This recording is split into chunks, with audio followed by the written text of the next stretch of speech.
Good evening and welcome to Shirley's Healthy Moments.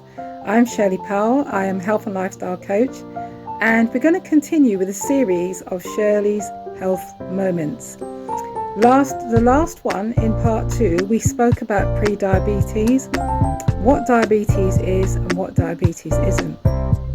Now, pre-diabetes is an impaired glucose regulation, and what it is, it's a condition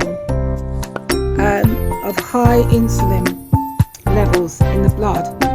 And what happens is the body is resistant and it causes blood and glucose levels to be higher than normal.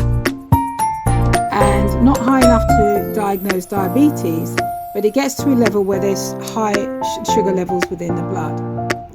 So to prevent the progression of diabetes, there are 3 things that you need to do. I'm just recapping from the last one. Manage your weight, because most people end up putting weight on around the stomach. So manage your weight, especially around your waist, to make sure that you don't put on too much weight around your waist, because that can impact on you going on to get diabetes, particularly if you have a history of diabetes in the family.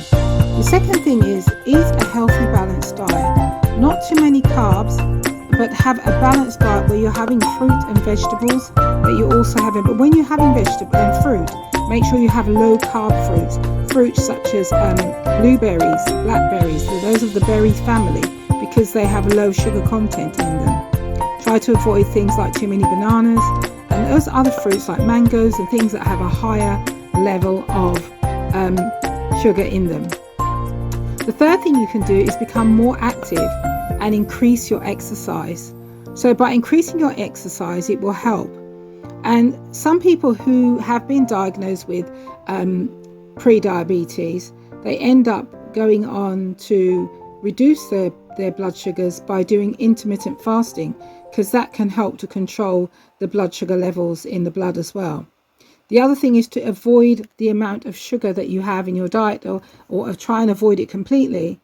And if you're going to have something where you can't not have something like date syrup or agave, which is a reduced level. There are some debates about agave and those other type of them artificial sweeteners.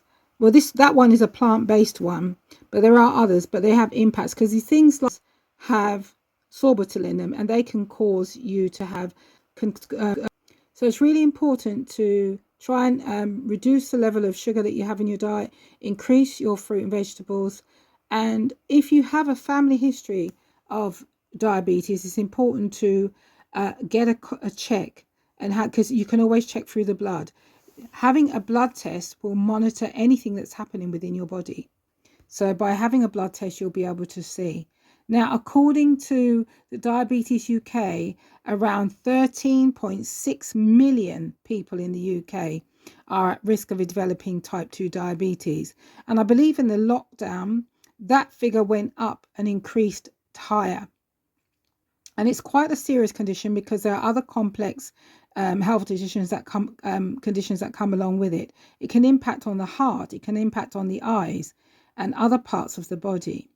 So it's really important to make sure that you get a blood test, so you can make sure that you don't have or don't go on to get diabetes. Also, to understand insulin resistance is often referred to as pre-diabetes, because it's like the sugar doesn't have anywhere else to go, and because the pancreas is not working like it should do, the excess sugar that you have in the food from the food that you eat goes into the cells and is stored in the body, and then it spills out into the cells, and then it goes into the bloodstream. So one of the things you can do to avoid that is to look at your lifestyle, look at your diet. Like I say, look at what you're eating, and if you're overweight, try to lose weight.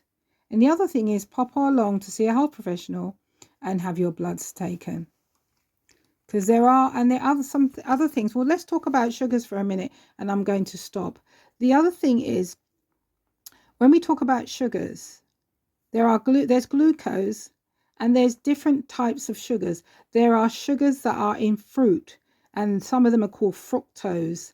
And you have other types of names for sugars. And people think, oh, I'm not having any sugar. Yes, you are, because you're having fruit sugars. Now, fruit sugars are not as bad as the actual sugars, but you still need to watch the level that you have, and particularly things like starchy foods, potatoes, bananas.